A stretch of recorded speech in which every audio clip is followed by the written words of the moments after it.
Good afternoon. It's a solemn event that brings us all together today. A few days ago, we lost Professor Franson Manjali. In Professor Manjali, many of us found a colleague, and some others have found a friend, and the university as a whole found an excellent academic. In his passing away, therefore, we all lost somebody very close to us. I've personally had the occasion to attend an orientation course in which he gave a lecture, and what he spoke about in those days has remained with me and has helped me in my teaching and academic pursuits. I understand that Professor Manjali joined the center as a student in the late 70s, and he did his PhD with under the supervision of Professor Amit Raj. He separated his thesis in '86 and joined the services of the university in '89. And he retired in November 2020. So that's just about 2 years ago, 2 to 3 years ago, less than 3 years ago. He made a tremendous contribution to the intellectual life of the university and the school through his innovative courses and the conferences, workshops, and discussion groups that he organized. Therefore, the university has actually lost a gem in his passing away. I know that most of his colleagues and many of his students are here, and they are all waiting to share memories about him. It's an occasion for us to remember all that he did for us, for the university, and as a friend. Therefore, I request Professor Pradeep Das to chair the session and conduct the process of remembering.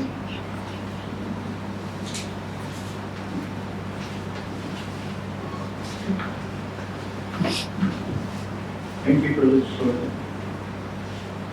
We, the Center for Linguistics and the Center for English Studies, are grateful to all of you and express our gratitude to be present here to pay the homage to our beloved Professor Franson Manjali sir.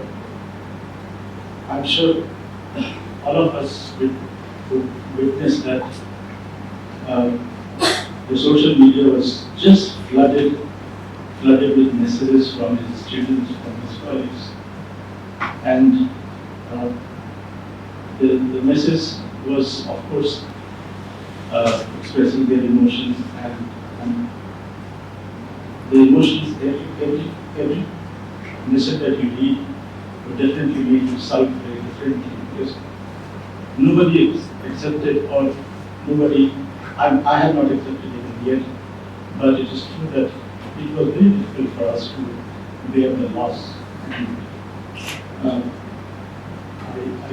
I'm reminded of President Socrates' message and the last word that is written, that rest in power. I think that indeed is a great expression to show our anguish to the Almighty that this was not his time at all. So,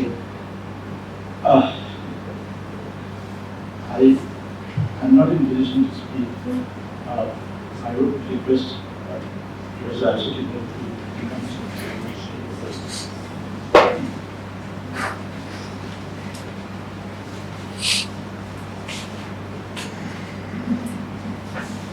It's after a long time that I have the trepidation to speak about Franson and about the topics that were close to his hearts, because though he was not at all terrifying, it's a matter of great sorrow to me.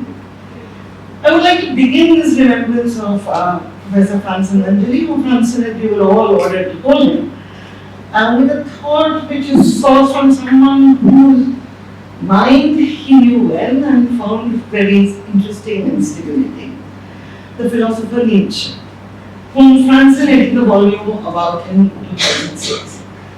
This is a fragment from Das Spät Zarathustra. Many die too late, and some die too early. Yet strange sounded the precept, die at the right time. Die at the right time, so teaches Zarathustra. to be sure, he would never live it at the right time. How could he ever die at the right time? Would that he be never born? But the consummating death I show unto you, which becometh a stimulus and promise for the living. His death died the consummating one triumphantly, surrounded by hoping and promising ones. Thus should one learn to die. And there should be no festival of which such a dying one does not consecrate the oaths of the living. So in these lines, and again, given the august presence here, I think with repetition, Nietzsche emphasizes to us the importance of dying at the right time. While one's life still calls for celebration, while one has a rich legacy that those who have been left behind can still learn and profit from. So even as we are overcome with grief, and I can assure you that we are bereft, and how Franson had left us so early. And for many of us, this association goes back to 3-4 decades. Today what I want to do very briefly and very incompetently is to celebrate Franson for his triumphant consummate death, and to remind ourselves of the depth and richness of his legacy. So in conventional homage to this astounding body of work that very unassuming Franson left behind, could list for us his wide-ranging publications in several areas, and I won't have to read them because there are so many. In cognitive linguistics, in ethics and aesthetics, in philosophy of discourse and image, metaphor, the several translations and critical readings that he has done of French philosophy, French and continental philosophers. And so if I were to do the conventional homage, you have to go to his CV. And if I were to just list you, and I will, because people should, because Franson never talked about his own work, is you would find in that little Zakira, as they say, not so little Zakira, that you would find 5 volumes individually authored by him. The titles: Labyrinths of Language, Philosophical and Cultural Investigations from 2014, Language, Discourse and Culture, Contemporary Philosophical Perspectives in 2008, Literature and Infinity from 2001, Meaning, Culture and Cognition from 2000, Nuclear Semantics from 1991. You'll find 4 edited volumes. Philosophy and Language in the Political, Post-Structuralism and Perspective in 2018, which is co-edited with Mark Payton. Post-Structuralism and Cultural Theory, the Linguistic Turn and Beyond. Nietzsche, as I mentioned to you earlier, from 2006. Language, Society and Discourse from 1992. Plus you would find 2 very important translations from French, the Philosophical Chronicles by JNU and the Morphogenesis of Meaning by Jean Petit. And yet, even if you did this exhaustive listing, you still have a lot to talk about, because I'm only covering the several articles and book chapters, journal articles, book chapters, and most importantly, for those of us who had the good fortune to be taught by him, by the considered and lively interventions that Franson made in seminars and any other scholarly meetings. This is another time or the place for me to attempt to distill this body of work in the life of a lifetime into some set of tractable themes and that run through them. And also I just simply do not have the competence to do so. But I want to direct us, because it's rare occasion where linguistics and English are one center again today together. I was Franson, Pradeep, we were educated in that center, and we learned tremendously. So I want to talk today about, to direct attention to a very small part of you, which is the kinds of questions he asked to linguistics. And about the practice of linguistics per se.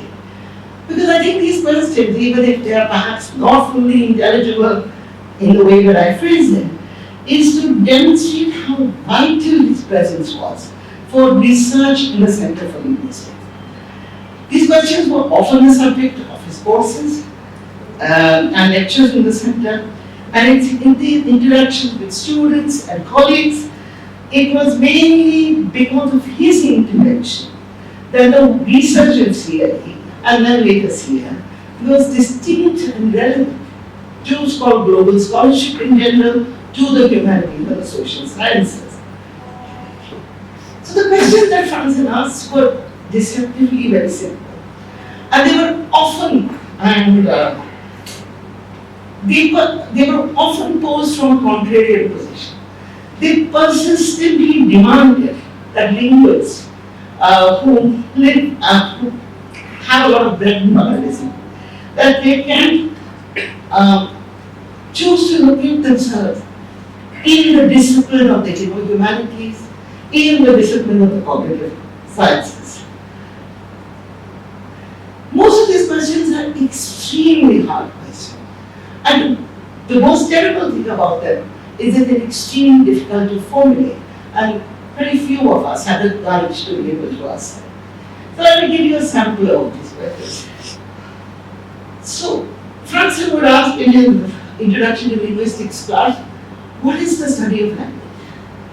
Now there is a one-line answer, right?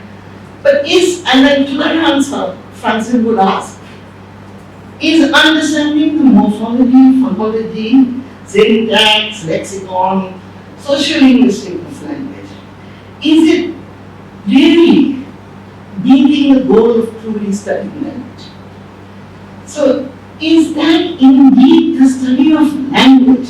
Especially if you proceed, and most people in modern linguistics do, think of it as a universally available, cognitively egalitarian resource, which we take it to be the source of a cognitive and human equality, that it also underlies the compacts that we make in society and culture, and it is also the instrument and the window through which we can, the human mind itself can investigate itself. Another question. What exactly is the relationship of language and then linguistics to meaning? So actually, what is meaning? So, again, there are answers that we can get, which is there is metaphorical meaning, there's social meaning, there's cultural meaning, there are typologies of meaning, and all of these we like to pretend are in different levels. But does it even begin to describe what meaning truly is for the thinking, the inquiring, the listening, the speaking mind? The most daring question, which when I was young would send me into absolute hysteria, was what is modern linguistics? Where does it come from? Does it spring, as we believe, sui generis from the obvious facts of language in the real world? Or is it an immutable truth? Or does it have a history? A history that is perhaps not about language at all. And in its history, as a modern science, which is the alliance that many of us just wanted to proceed with, are there hidden stories implicated in it of exclusion? And are they sourced from less than savory concerns? In fact, Franson asks, should linguistics be a discipline at all? All my colleagues gathered here, and I had a large numbers of people who mourn him, and who have had the good fortune to attend his work, and to listen to his lectures for 30 years. Franson's relentless repetition of these questions in different forms from different philosophical positions always ended up in a really good fight. So they caused tempers to be raised, they made authorities, everybody flung around authorities, and everybody, after weeks and weeks of discussing this, would be thoroughly fed up of each other. And fed up of the topic, because there was no way to close this. So, but in each of these very lively conversations, and students, and all of us students have records of how you would get Franson to stop lecturing. Because a 2-hour class was a 2-hour 45-minute class for him. And placing the question at the right moment to be able to get the class over in 2 hours was something of a challenge. Also, Franson's question papers were legendary. I read one account of somebody having the paper went on for 5 hours. Some people left issued books out from the library. Because it was an open book exam. And came back and wrote the answer. And another lovely story of Franson found himself completely shocked, handing out the grades he had given somebody in A class. He was completely surprised. He said, oh, how did that happen? So, there are all these stories, because in Franson's classes, in Franson's day, everything could be said. And perhaps that's the greatest compliment God can give to me. There was nothing that was unsayable unless you heard it. But only reason when you couldn't speak was if you had not thought about it, if you did not respond to anybody's thought.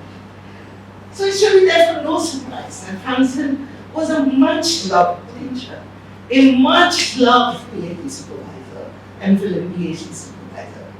But also the fact that he enabled all those categories that we bandy around as things that this university stands for: social disadvantage, gender disadvantage. He enabled a voice for every single one of those categories, but not as a voice as representative of their identity, but a voice that represented their distinctive mind.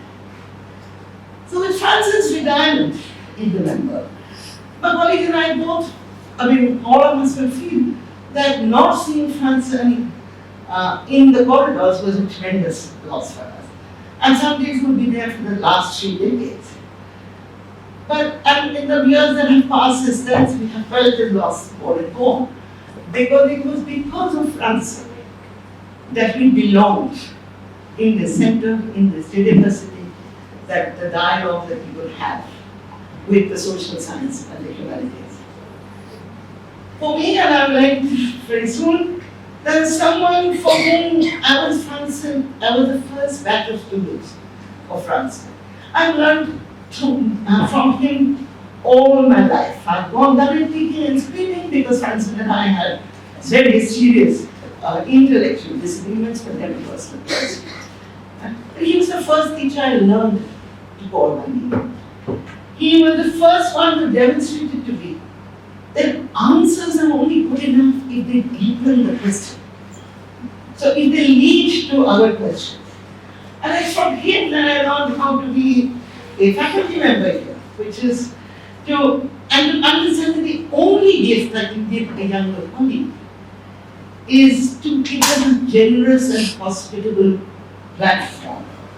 And so that they can get a platform to express themselves, to speak their idea. And it is most of all from Franson that I learned that the university, and particularly this university, is a place where ideas can dream of having a legacy. And that to be a university professor is to be a custodian who aims to foster an environment where ideas can be freely aired.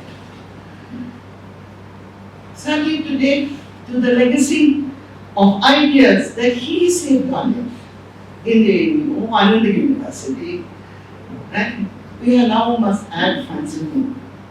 But I would say that before mourning becomes the mode that we live in, as we lose colleague after colleague of the people who built JNU, we have to understand the onus is on us now to strive to keep Franson's ideas, to let them be a stimulus and promise to the living, and to consecrate the oath that he and this university stand by. Thank you.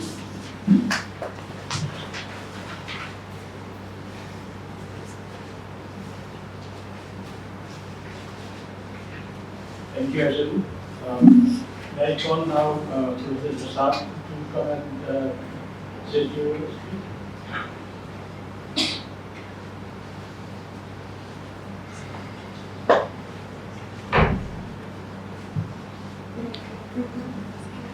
I haven't spoken about Franson after his passing. I haven't written about him. I'm going to leave you. Because I really don't know how to begin. I don't know what to say. Franson, I go back very long to 1979 when I joined as a part-time teacher in the Center of Linguistics in English. He was in his MA. I had just completed my going in the field university. And we fought each other. We gossip over chai, we talk about everything under the sun, devastating comments about everything under the sun, huge.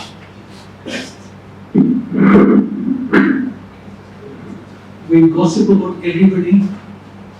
They were great sessions. He had things to say, and so did I, because I was in a completely new environment, and it's really with Imtiaz and Sneha and some others. We spent time in my room because part-time teachers also got their own rooms then, and I'm sure we still do, and we just sit around chatting. And then he went away after his PhD, didn't see him for a while, and comes back with completely different attitude, completely different orientation to his discipline and to mine. He came back saying, oh no, we shouldn't be Anglo-American in our orientation at all, we should be continental, we should be French, there's so much there. And he tried to convince me for literary studies, there was nothing beyond the French. I should actually change everything that I did. He and I, we realized we had the same meditations, with the same questions, we had the same attitude still, to everything. And that we are equally amused by everything around us. But that our approaches to these questions were different from each other. We gave that to each other. He soon became a colleague, and I saw him undergo all the struggles that new young teachers undergo, not just from transitioning from being a student to teach in the same center, but also that to establish yourself, to convince students that to see things from your point of view, to convince students that what you're doing is worthwhile, and to slowly move your way into the center of things if possible in the discipline. If not, still carry on and have more people come to you. We were a center of linguistics in English, as I said, and English students had to do linguistics compulsory. And I always liked it when they did the introduction to linguistics course with Franson, because Franson taught literature, he taught language, he taught philosophy. And whatever the students learned from there, whatever little or whatever, or if you got it all, they gained so much from it. I should really encourage students to go and chat with and do Franson's courses for this reason, and this reason only. Because sometimes some people come back and say, it's too high, it's too deep. I say, okay, hello, good day. So, Franson, I realized that as Franson carried on, nobody else has watched him. He established himself as a very serious, formidable scholar, but also as a very good teacher who influenced people across generations. So, the same, and as he became a scholar, we still carried on with our cups of chai and comments about people and quips and one-liners in the corridors. I realized we always met at the margins of seminars, at the margins of faculty meetings, at the margins of our two centers as it became. I think we spoke a lot, we still have spoken a lot to each other in the last 2 months leading to our retirement and after our retirement. Because one of the things I should say that we discovered soon after we met was that we shared the birthday. We were born on the same day, same month, same year. And that creates a kind of bond between us, which is why I think we just, anybody here has bond with everybody else, but it's kind of special kind of bond. And so we carry on being amused by everything around us, talking about it. It no longer was amusing. Till that time, we were sharing our music, so everything is about the world around us. The months leading to our retirement were the COVID months and online teaching months, and we kind of hated all that, and then what happened afterwards. We disliked everything. We were feeling, and retirement was back to you, but retirement during COVID did that to all of us. Which was that you feel isolated, you feel a bit abandoned, you feel that you are in a limbo waiting. And you're waiting for something or other. You're waiting for, of course, in terms of the mechanics of retirement, you're waiting for pension orders, you're waiting for pensions to be released, you're waiting for all the reimbursements, you're waiting for various things to happen. And it's so odd, all this, it's so absurd, this universe of administration. And we still find doctors who smile about that, don't complain with it. But also waiting for people to call, waiting for things to get normal, waiting to be in classroom, in a conference room, interacting with people. I think that waiting also takes its toll. And then if you have some ill health, waiting for it to get through, waiting for everything to turn out all right, it's a lot of waiting happens. And especially on campus, you feel it even more, I should think. Franson got tired of it. He went too soon. He went too soon. You know, as I also said, I've known him for more than 44 years, and this is the most we ever talked to each other in the last 2.5, 3 years. And now it's all stopped, we went too soon, and I can only say, rest in peace, Franson.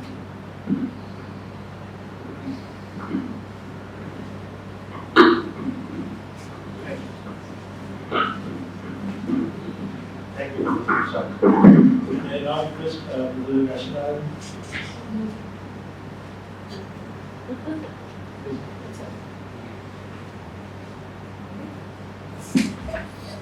I thought they were more people.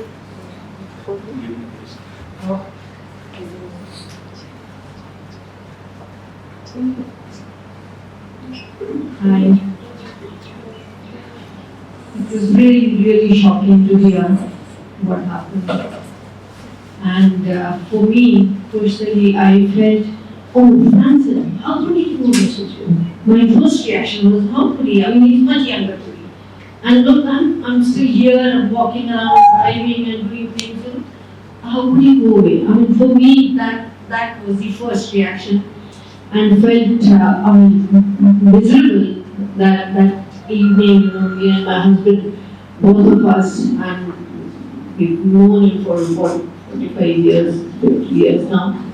So it was, first of all, it was very, very difficult to come to terms with the fact that Franson was gone and gone too soon.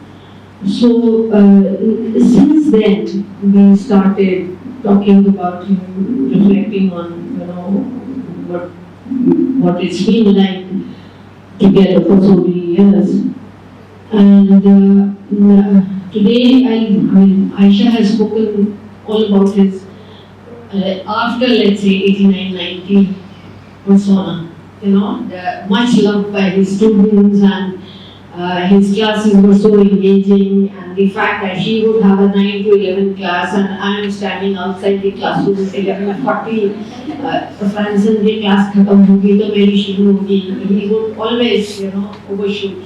And invariably, he preferred 9 to 11 and I got 11 to 1 slot, and we had this Franson things that I would go up and say, and there again. So that is the persona Aisha has, kind of an equation.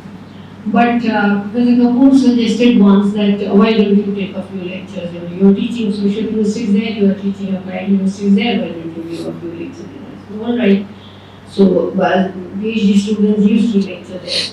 So I remember some of those classes, a few classes, not a full course or something, a few classes, and Franson used to be very vocal, and he would in one of the classes particularly I remember, I said at the end of the class, I said, Franson, what we can do is, there were a few students, not many students, so I said, Franson, these are the points that I wanted to cover and I started, and these are the references. All of you take it, discuss it, and come back, and next class again we will have a discussion on it. So that suited everybody. Everybody liked it. Okay, notes we will get, and then we will talk about it later. And that we really enjoyed discussing, those points in another session and yet another session and so on. But after that, of course, I taught very little when Franson was a student. But as a fellow student, because I was finishing my PhD when he registered for his PhD. So he used to come and ask for very mundane, simple things. How do we go about this? And those were the things which were not his cup of tea. And anything administrative was not his cup of tea, ever. Even later on, even as chairperson, he wouldn't, fit into that frame at all. Because for him, what he did, asking questions and asking students to ask questions and deliberating on that was his forte. He was very strong there. But anything administrative, he would say, what do we do now? I completely lost. So that was, one aspect of him that we discovered, and we knew Franson है ना कोई बात नहीं है, admin वो लोग they should be stronger, they should know what to do and so on and so forth. But the difference between the earlier Franson and the later Franson was a great evolving of a person in JNU, which is a very special place. I personally am a very proud JNUite. And I feel the kind of intellectual freedom that all of us get here, the students and the faculty and everybody on the campus. That is something that he was the best example of that. Because initially as a student, okay fine, I didn't see much of anything special, but later on the evolving of a person, responding to the social issues, responding to the psychological and the issues, philosophical issues, language, culture and cognition. Under these three words, a number of his courses would fit in. And obviously they had to be 3 or 4 courses, because an MA student cannot do language, culture and cognition as one course in one semester. That wasn't possible. So it would continue with a colon, a subtitle and another course and so on. So that evolving of a person into a very independent kind of independent thinker, that we saw later on. And this is something that will stay with JNU, with students and in our thoughts and in our minds. Rest in peace, Franson. You will always be remembered what you were and what you became here in JNU.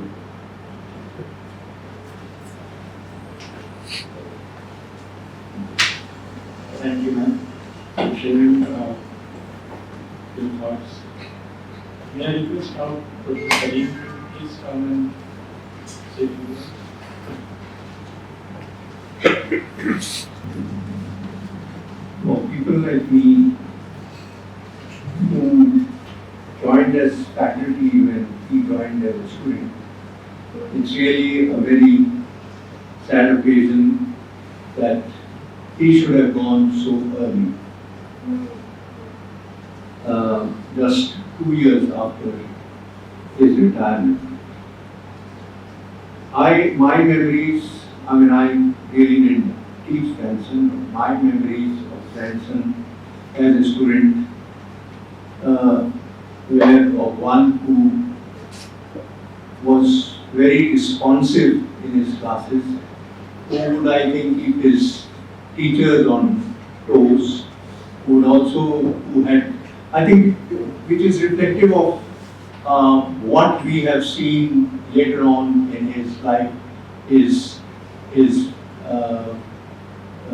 when he grew into really a philosopher and delved into so many areas of research and teaching. My interactions were limited. Of course, it is not that we never had conversations. There were times when in the corridor and sometimes even in his room or my room, we would share certain things, certain thoughts. So it was for us, and for me in particular, it was great to see how a young student whom I saw had occasion to see develop and grow, and then who became a faculty member here, and Aisha has already listed the number of publications. So his very rich work that he has produced, and very unfortunate that so much more could have possibly come from him, but life itself was snatched away from him. So on this occasion I have not much more to say, but from the perspective of, say, the faculty that was new here, Professor Kapoor, Professor Nara and me, a new linguistics department, and first time that those courses were being taught. And I think a student like him would enrich the teaching, because it is through the students who are inquisitive, inquiring, that the faculty also learns so much, and it helps them to develop courses. It helps them in the framing of courses, as Krishna just talked of the independence that we have here. But I think the students here have always contributed to that. And I think Franson is one example of a student, a teacher, a faculty member who gave so much, who not only learned so much, but also who gave so much to his students. I mean, as Vaishna said, his class would never end in 2 hours. So there was so much that he had to offer, which was not possible to condense in the tight frame that was given. So we really mourn the untimely loss that I think that not only the faculty here, the university, and everybody else. And I remember, there were so many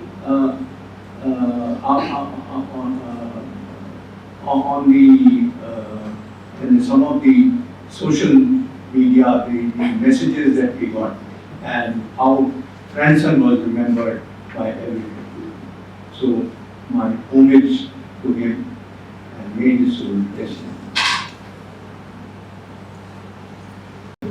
May I now request President Daniel to please come and share some thoughts?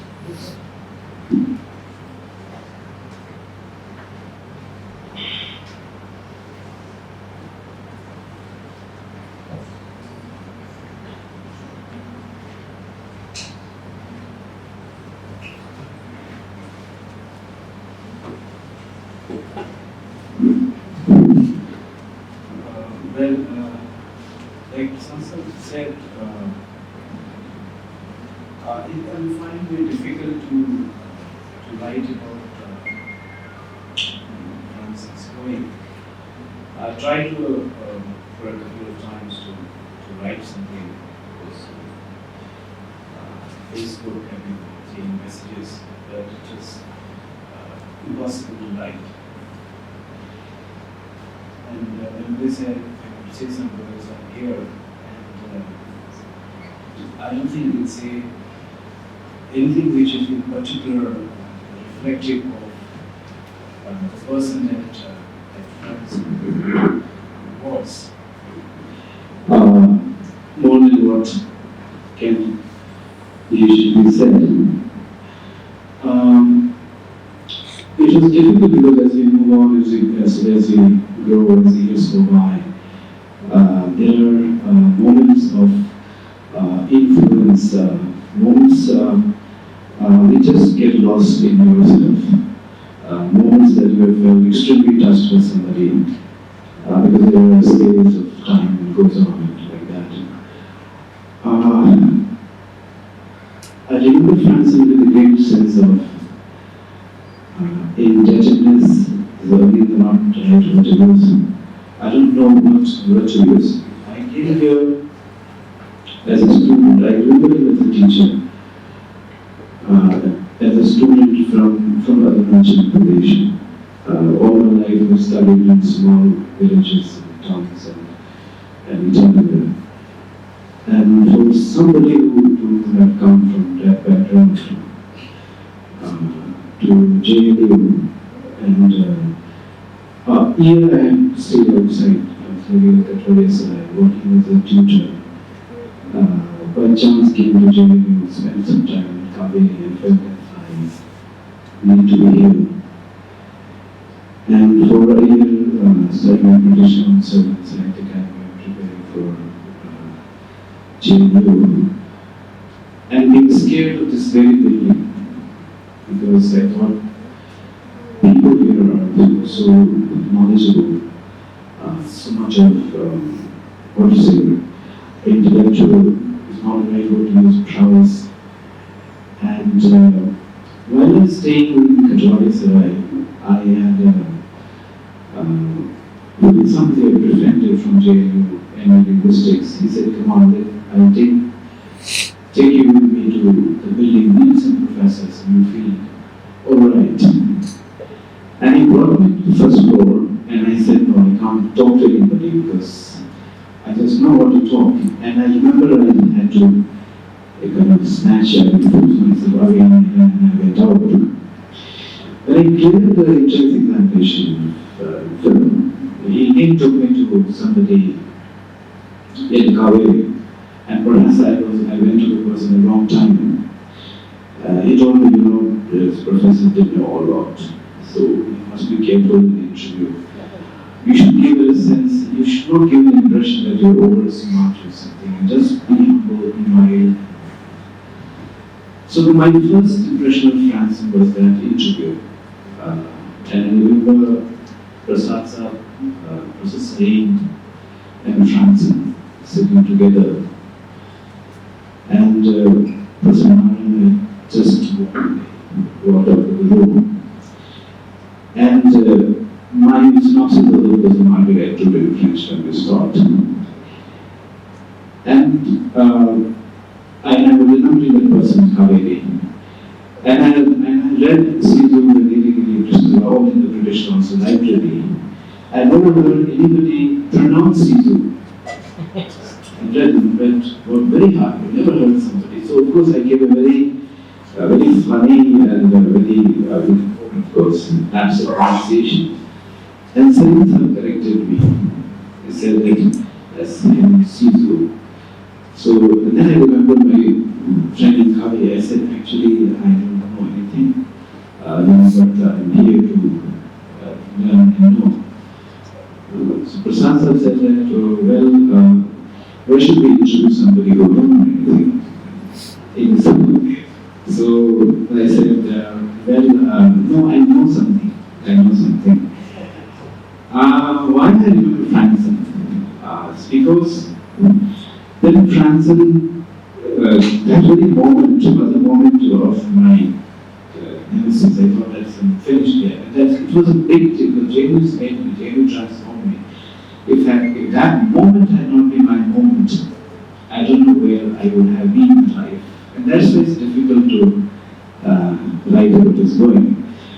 When Franson opened the space for me, he just picked out an argument and he wrote a counter argument to me in his own very characteristic manner. That actually gifted me that opportunity, that I was in an intellectual space to make my own space in that moment. In his own very mild, very encouraging manner. I remember him for that. I remember him for the very first moment, actually, experience of knowing him. And afterwards, of course, there were several. I know when I was writing my thesis, I wrote to him an email, and he immediately responded to me. And I came to his office, gave me his book, Literature Infinity. So I always grateful remember him and this precious moment of knowing him as a teacher. Even though and then in 2007 I joined him.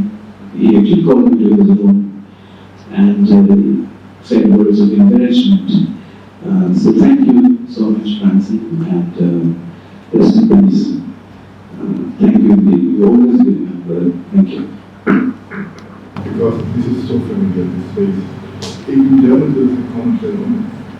It is in every language, there is a zeitgeist, the spirit of time, that things happen in various places in time. For example, the digital for the art, the naturalism, which happen all over Europe.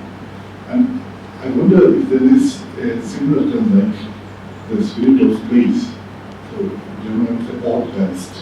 So I would say yes. The places have some spirit. And why are we here? In the same space where we spent long years discussing, debating for various themes, philosophy, majorly in philosophy. So, compared to most of you, my association is quite short. I joined away in 2013. And so with Franson, I don't even say 10 years, maybe because of lockdown and all. So 7 to 8 years of acquaintance, and so intense that was. So I joined in 2013 back to my center for German Studies, where I did a master's just for 2 years. So I wouldn't even claim that I'm proud of achieving that sense. But my PhD was in philosophy from Freiburg. So when I joined back, so immediately, as I mentioned earlier, the first person I met was Jawaharlal.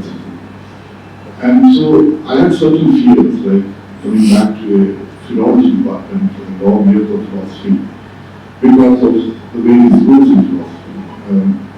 I knew that the philosophy department from the Suman Gupta's time more inclined to analytical philosophy, which is not for us, because Freiburg, where I studied, is extremely concentrated with astronaut, Heidegger and medieval scholasticism and all. So in school of language, I knew that the English department that actually dominated in philosophy is not inclined to French philosophy. That's again important because the French German schools influence each other at the same time, opposing each other at the same time. Well, even post-modernism was never hardly discussed in our universities at that time, if I remember. It's all Hegel, Germanism, Kant, and then Heidegger and so on. So then I just shared my fears with Sharon. He said, don't worry, we have good philosophers here in the cell. And then the first one we mentioned was Franson. And I met Franson in August when I joined here. And see the School of Language corridor, it's also a gathering when you reach the same point. And especially if you land in Franson's office, you see more. So the nature changes. And I fondly remember the first conversation. And it took a long time. And it has that character of engulfing the listener so that every listener is feeling, right? Yeah. And of course, we have many other things to share, also from the same state, and but he was not very keen on such things. And this continued for long years, and then I am a patient listener. I won't disagree, disagree would be rejected, I know that, I won't disagree. Then he would give me a lift from SF to the near Kaveri Hospital. I was I'm still staying in Paul Transit house. Then the last house, and about 20 minutes they would talk. The point is, Franson was someone who wanted to talk. This is so important, conversation.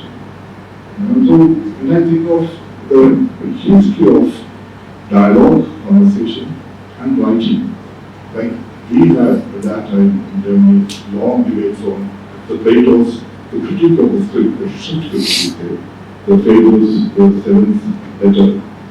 So we're going to say the writing leads to forgetfulness.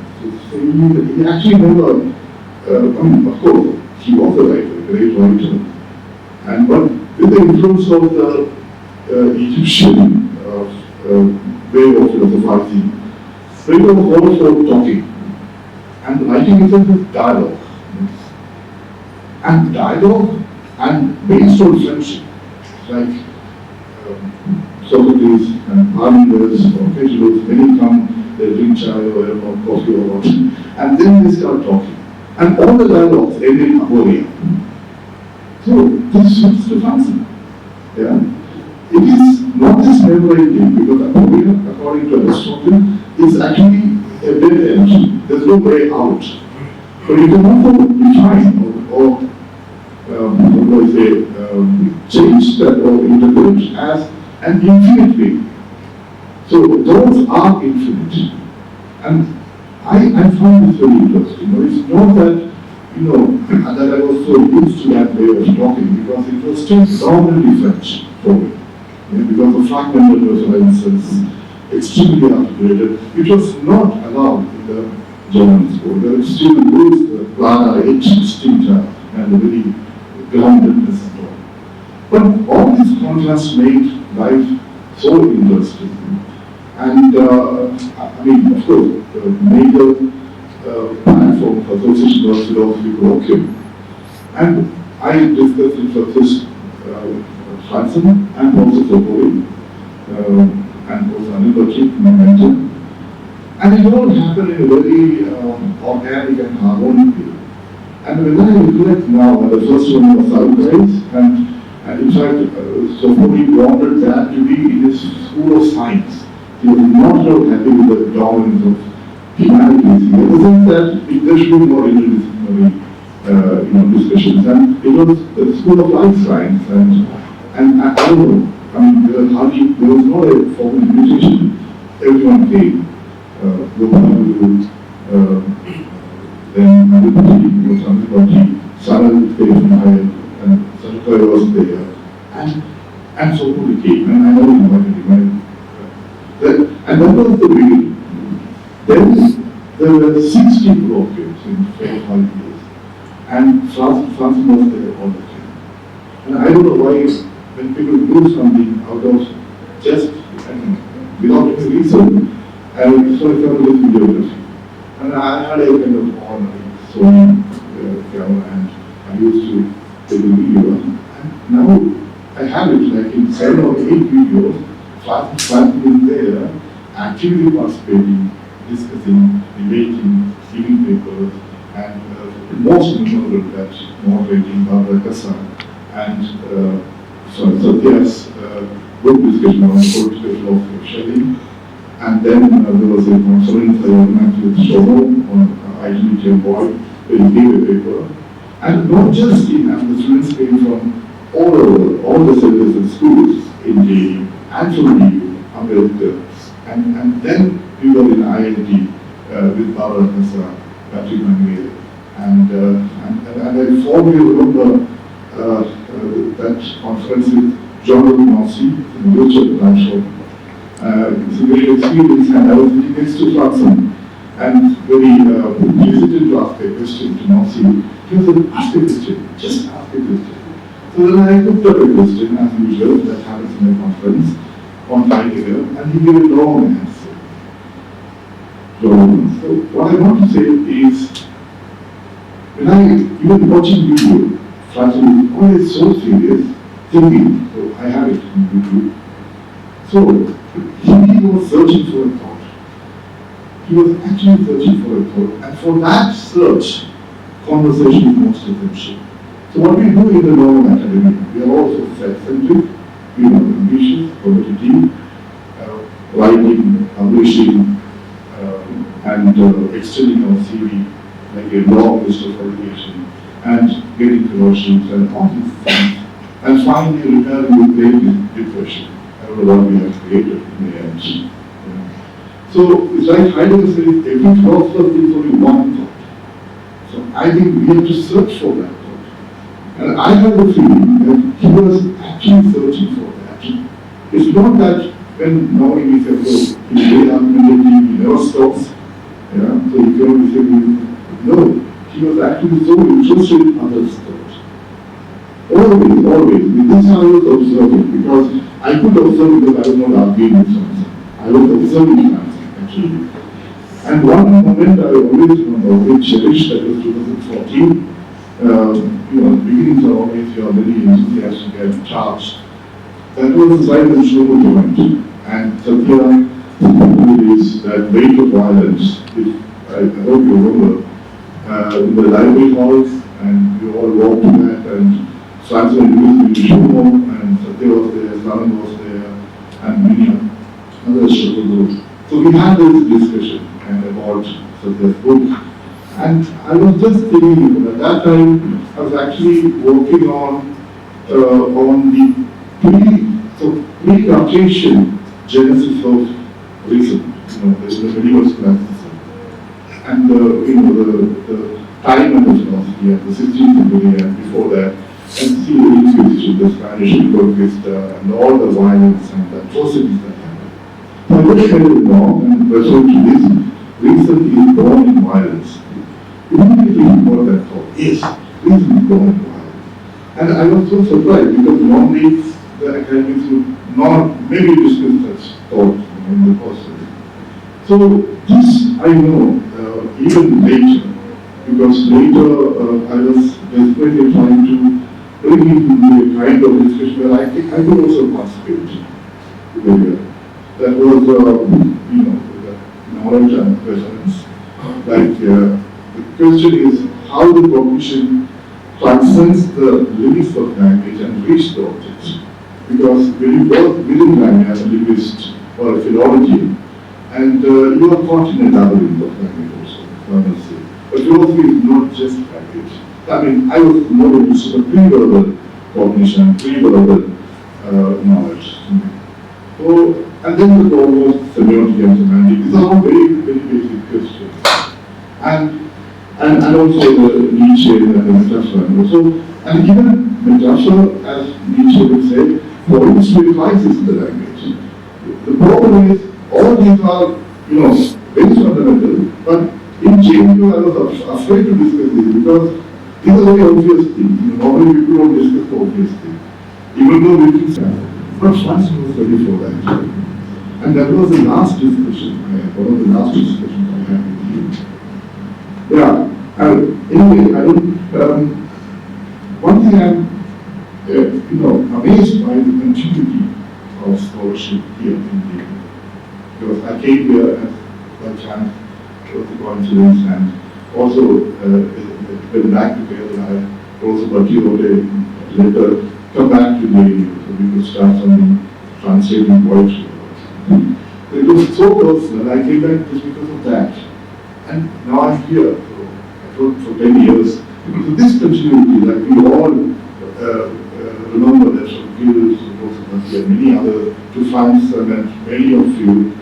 And then, I thought maybe after what happened politically here and all, I don't want to do all this, I lost my hope, everything stopped, Satya stopped, my colloquium stopped, and lot of all the rules we had, in academia. So, and then taking the COVID, lockdown and all. So, whether there will be a continuity after all of this. And now, after the COVID, again starting this reading groups with one of the most prominent students of English department of Saifa, CDP, and so we gave big groups and then we organized a country group and I showed the group. And this, he used to call me and for a long time. I told Franson, and he was extremely happy. He was so happy that he continued. So Franson always told me, there should be always activities. Not that I have this confidence and publication, I know what I want, now I can apply for scholarships and get something like that. All this extremely personal and individualized. No, it is not. So finally, I mean, the trade-off philosophy of Greek, it's all about friendship and dialogue and conversation. So I don't know. I mean, I would say we should not give up, first of all. So we have already discussed that we are going to republish his work and start again all what we have, maybe in a different way, but I'm sure this will continue in his it's of course very strange to be in this very familiar room without Franson. And Franson being the reason why one is in this room. There's something absolutely shattering about this. Which is very difficult to speak about Franson as if Franson is someone who is a book to be read, a work to be deciphered. In that sense, to speak at a distance, the very preposition about makes one feel so wretched, and one is overcome with such melancholy, such sadness, that the only way to speak about Franson can, particularly in this room, can only be through Franson, which is what I will try to do very briefly. Of course, the biographical context to this is that I was a student of the School of Languages at that time, the Center for Linguistics in English. Some of my old teachers are sitting here. Franson joined as a young faculty when I, in the late 1980s, was a relatively old researcher. But in JNU, of course, we all know that the difference of age difference is crossed over every day quite fluently, silently. And so to be friends with someone a little older, or even to be friends with someone who is in the official hierarchy of faculty, is not unusual at all. So, someone like me and someone like Franson became friends over time. I remember Franson sitting, though we hadn't really spoken much to each other at that time, he was sitting during my MPhil Viva with Professor Hardeep Singh Gill, my supervisor there, and JPS, the external, and so on and so forth. But in the course of things, almost imperceptibly, I and Franson became friends, became fellow travelers, colleagues, but most importantly, interlocutors. People who not just speak to and with each other, but also listen to each other. Someone to whom you speak with the comfort, but also the challenge that the person you're speaking to will actually listen to you in the same way that you have committed to listening to that person. So in that sense, friendship is also, and Babu mentioned this, friendship is also a kind of strange intimacy and otherness indiscernible from each other. I do not think friendship is simply to be the same. You know, friends are not the same. It's not a club of the same. It's not a corporation. It's not a managerial idea. Friendship is an open form of otherness and infinite speech. And Franson was, in that sense, over these many, many years that I spent so much time with him, and particularly time spent in this room, in this SL committee room, was a time spent in and through speech. A kind of speech which can only be thought of in the third person. It is never my speech or yours. It is a speech always coming from somewhere else, into which stream you sort of wet your feet. You just step, your toe gets a little, moist to that murmur of water. But with that little moisture that words bring, there is the warmth of thought, and also surely the cool and the calmness of thought that makes you a vital being. You don't just live, but you live in and through thought. And Franson was someone who brought that little warmth and that wonderful calmness to thought and made thought possible.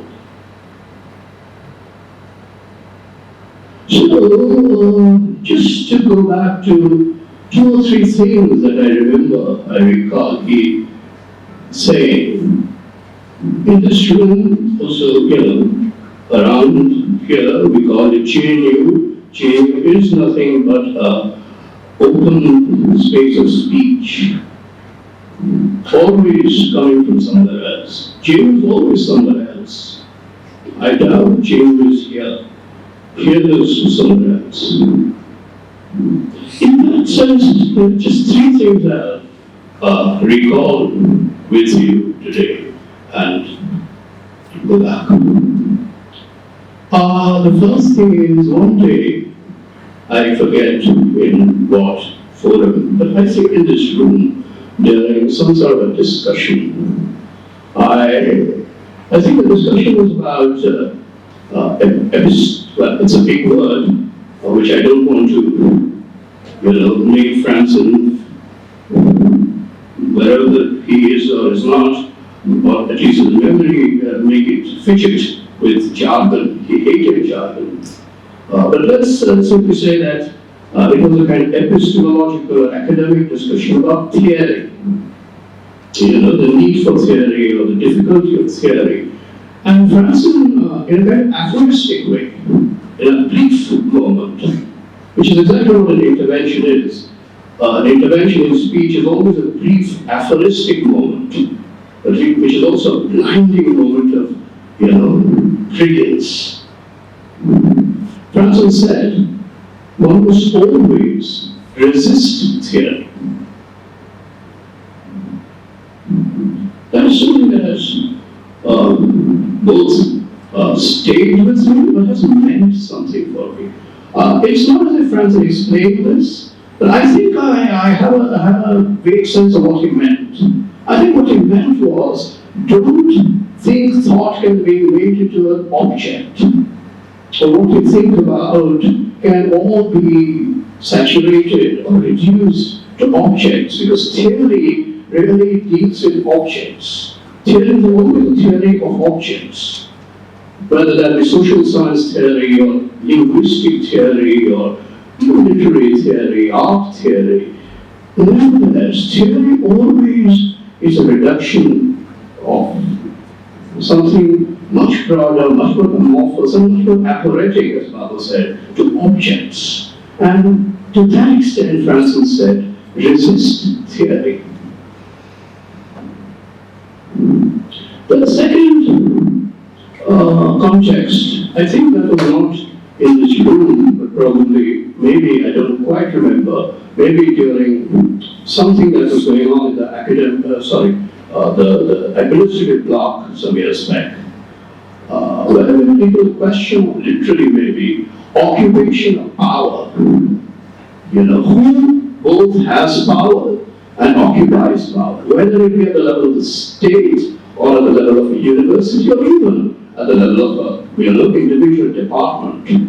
Who has power, who occupies power, and who wants to resist power so as to reoccupy it, or sort of usurp power, take over power, which is the basic question of politics.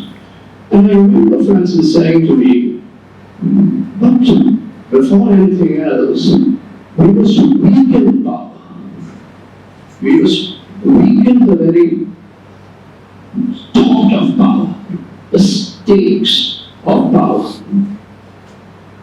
This to me has remained a profound truth and a critique of how we understand politics as a game of who has power, who occupies the place of power. Where we forget that the fundamental truth of politics is emancipation. And emancipation from what, if not that very stakes of power? So I remember Franson saying this, weaken power. The third, to me, is probably the most crucial, the most fundamental, and like Baba said, the most obvious, in that sense, the most philosophical,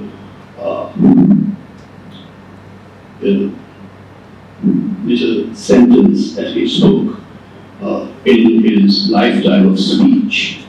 And one day he said, I remember, probably in this room, we must live not as ourselves, but as others. I think we were discussing a poem, and a line from the poet Rimbaud, where Rimbaud says, I is another. In that context, Franson said, and it's a statement of existence but also ethics. One must not live through one's identity, but one must live through one's difference. In that sense, one must live with friends, insofar as to be a friend is to really live in and through difference. So yes, at the end, I will say that I have lived with Franson as a friend in this precise sense of living in the middle of a kind of differentiated, infinite speech, cut, short, suddenly, in the last few days, by one of the interlocutors falling forever silent. It's in such a moment that, of course, one has to suddenly, rethink Aristotle's famous dictum, in the midst of death, we live as immortals. We suddenly, hardly does one think of one's mortality, because life would be possible if one did that, moment to moment. But when a friend is not with us, indeed we are reminded of our own mortality.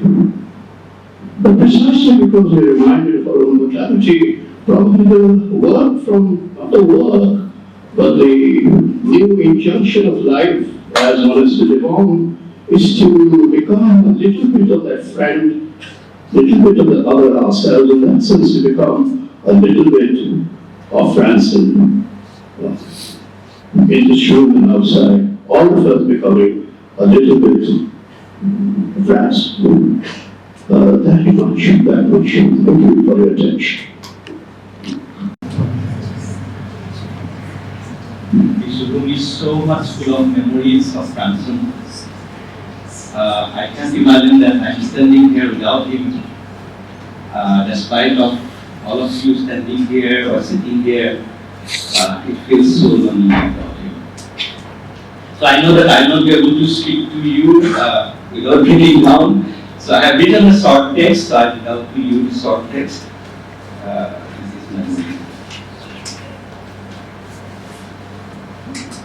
So this is the phrase that he really loved from Mr. Lecky, myriad voices. With what words, in what trembling language am I to speak to you today? On a day that we call memorial, the day when I am to remember Franson, which is on this day. For he is the one who taught me about everything, and none but he alone. His most beautiful word called the immemorial. In what language does one speak who now has to work all alone? All alone. The one who has to speak now to an absence that does not respond to his address in the language of the world. For now we converse, me and Franson, in a new tongue and in another language.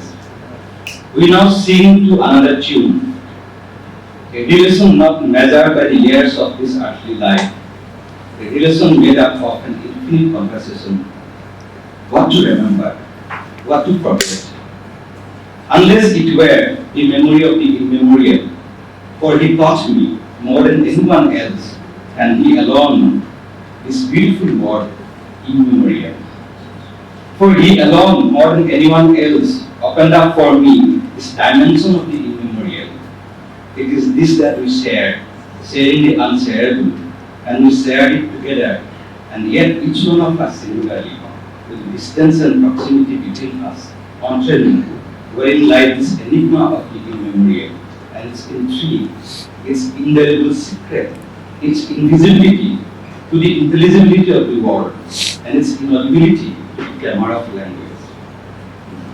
In the intellectual world, which is increasingly getting divided by specialized areas of knowledge, where each area appears to us like an island, delimited from all sides by waters, Franson remained a kind of enigma to many of us.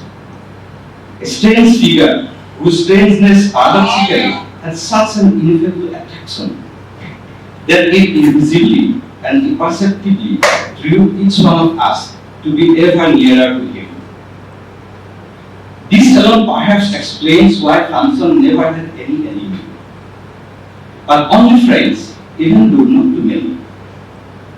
What was unique about Franson, his ineffable singularity, was his infinite refusal to be pinned down by any truth, by any system of knowledge, by any concept of cognitive mastery, by any discourse that can be neatly arranged within an already constituted regime of disciplines, by an interiorizing act of memory that will reduce him into an item of our self-relation.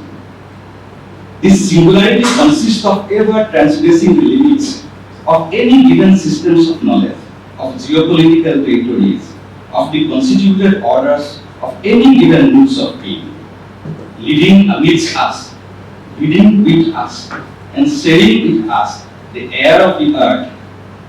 He nevertheless remains so peculiar, an individual without papers, without passport, to speak philosophically and spiritually, in a way that is so self-effacingly his. He affirmed himself, his own existence, only such self-effacingly. This paradox is difficult to understand. Franson himself understood this affirmation of self-effacement as an essential fragility. The understanding of his own existence and human existence as such, as fragile, made him restless. Such was his restlessness that he ever grew present in it. So restful was he in his restlessness.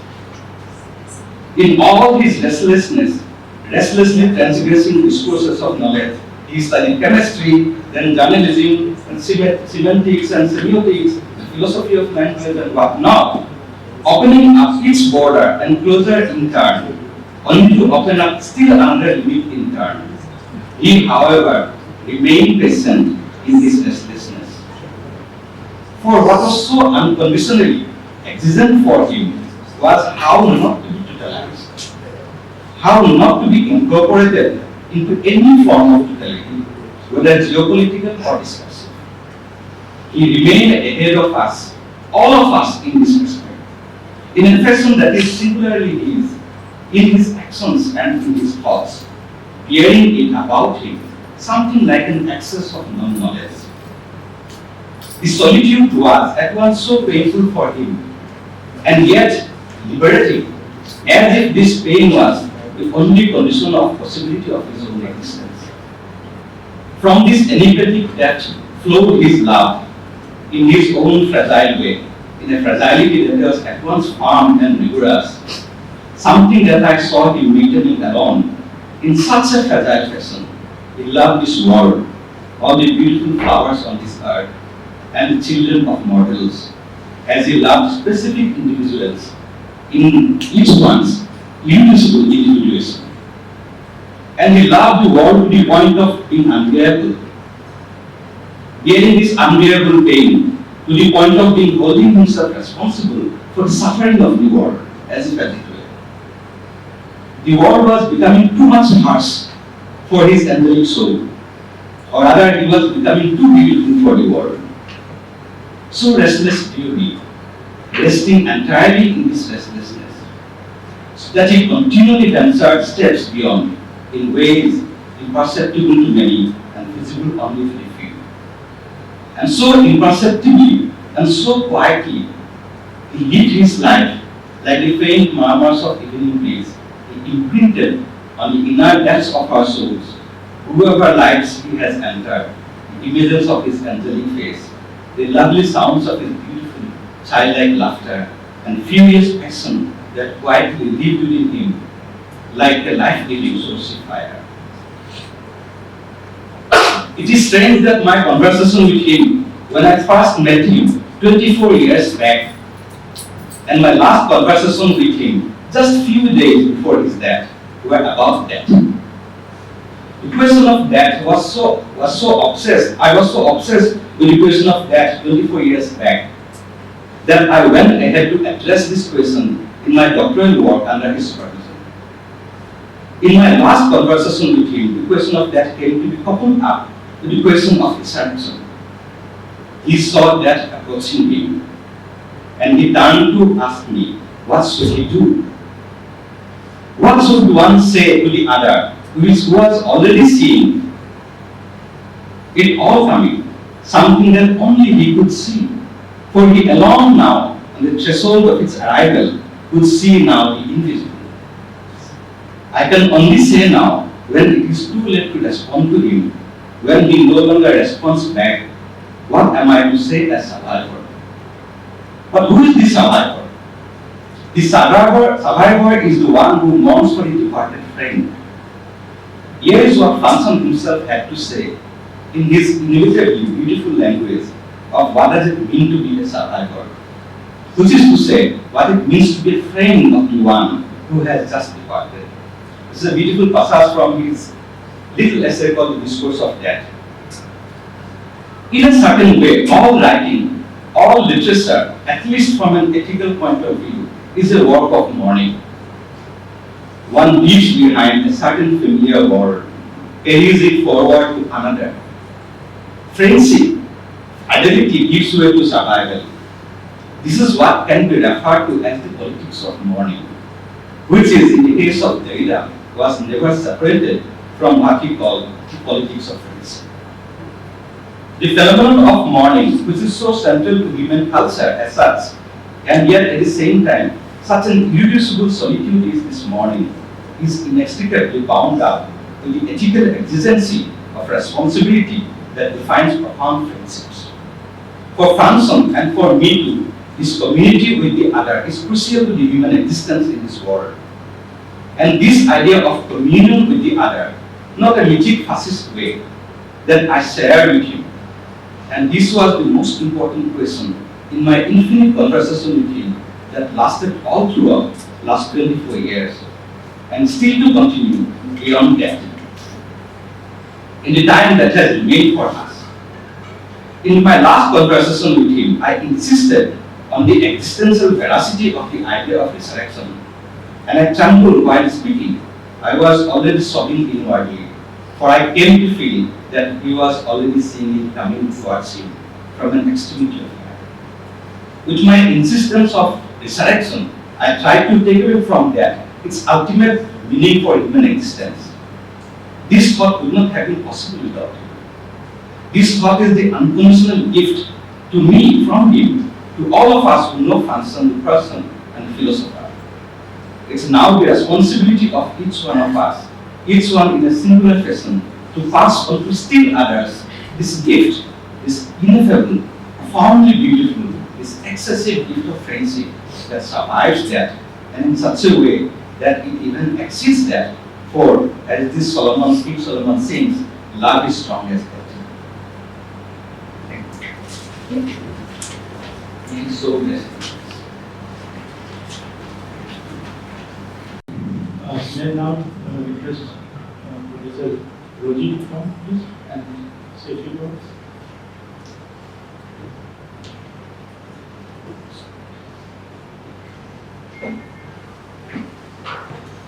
I didn't know him much, frankly speaking. So I am still in the Center of German Studies, but I used to watch this center from a distance, and I would always come for conferences in this very room. Soumya just talked about this hall being full of memories, and suddenly those memories come flooding back. And like as if those memories were in the attic, and all of a sudden there is a flood of memories, they just come out. And I remember in this very room, there used to be this table here, and Franson would often, but he was always participating in conferences, and if he was not speaking, he would be sitting where today Aisha is sitting. He was always sitting in the front, and he would always be listening very carefully, very attentively. And I slowly got to know him little bit in tea breaks, lunch break, or we would meet in the corridors, and he was very, very friendly and affectionate to students. And one day, like I have forgotten that incident, and just today that memory came back, and outside SL he met me and he said, I read your PhD synopsis and it's very nice and it's approved. And I just looked at him because I had no idea people, synopsis is even circulated in SL. My own supervisor never told me, my office never told me. I said, you read my synopsis? He said, yes, so many of us read it. And that memory has now, it's come back, that he was the first one who told me my synopsis was approved. It was, it was very, apart from the academic side of him, as a person, he was so down to earth. And like Satya said just now, he had no enemies, which kind of amazes me. It's very unusual to be in that position. And I would not take much time. I end here. Thank you.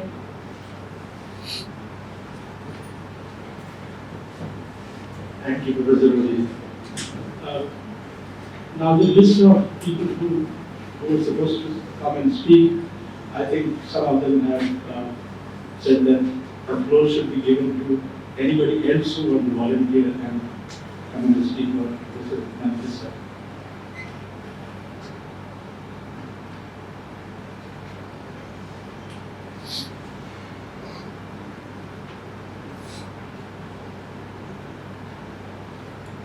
I was going to speak.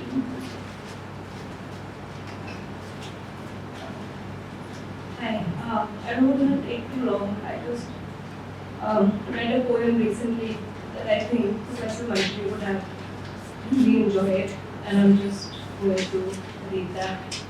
And as everyone has been talking about him, the one word that comes to mind whenever I think of him is that he was infinitely kind, and that is how I will forever remember him. I have it here myself. The poem is called Statement of Teaching Philosophy by Keith Leonard. My students want certainty. They want it so badly. They respect science and have memorized complex formulas. I don't know how to tell my students their parents are just as scared.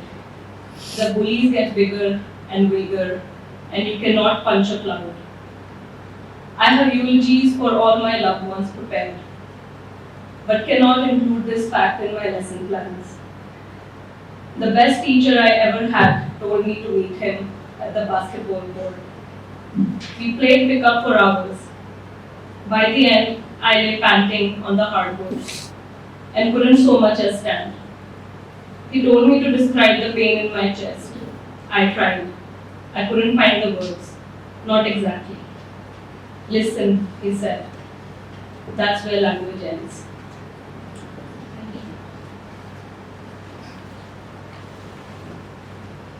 Thank you, Sakshi. Anybody else would like to come and speak? Please come. Yes, sir. No, I won't take much, just a few minutes. And there's something about Franson which I thought I should share with everyone. Not many people may be aware of this aspect of Franson. Shubhatu, of course, mentioned that the other day. The three things which I remember of Franson. I met Franson first time in '79, and I joined as BA first year student in Chinese. And I was allotted Ganga Hostel, and Franson was there. I think it was in MA or just started film or something. And then he asked me, so you are new here? I said, yes. So what subject? I said, Chinese. So he said, do you know how to play table tennis? So I said, no. So he said, then why are you learning Chinese?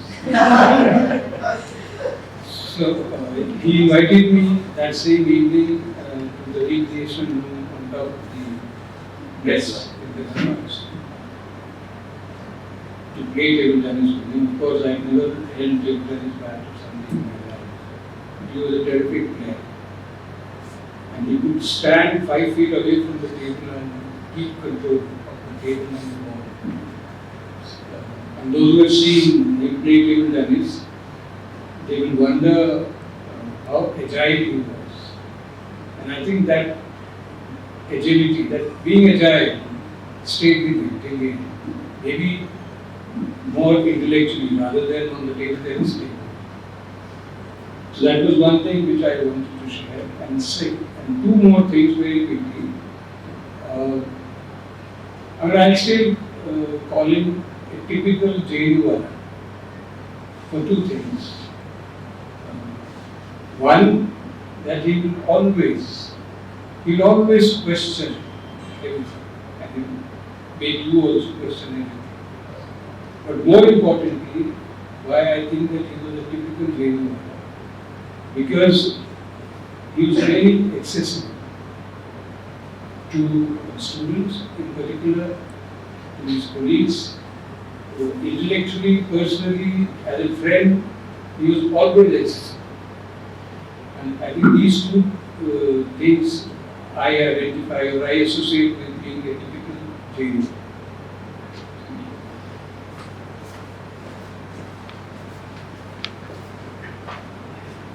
Thank you, sir.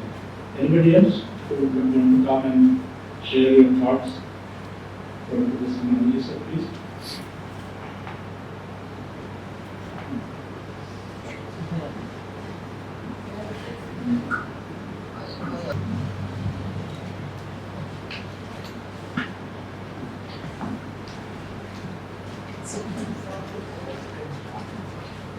Hello,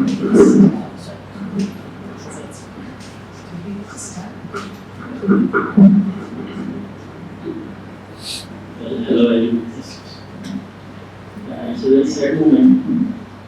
I'm saying to teacher and my colleague, and I don't think that I would have been able to even pronunciate the names of Nietzsche, Habermas, Lyotard, Wittgenstein, and Foucault, Derrida. So much I have learned from him. And as I come to know, sharing that his classes generally in my master's courses used to prolong beyond 7 o'clock in the evening. And we have to say, sir, it's 7 o'clock, okay, then we should wind it up. And it's very true in little sense, as Satyasa said, that he has never in any of the meeting ever he scored it or whatever. Such thing never happened. So I really I want to share that we really lost a great, brilliant, great intellectual, such a discipline in linguistics, sub-discipline, which is very difficult to be highly insightful and not that much easy to be taken up, to be replaced, and he will be missed a lot by we colleagues, we students, and all theologians and philosophers. So I just pray to the Lord where he will be remembered for his contribution to the academy. Thank you. English studies would be expressing our gratitude to all of you to be part of this tribute to the organization, and we formally would like to close this meeting now. And the tea and biscuit is there outside for you. Kindly be offered.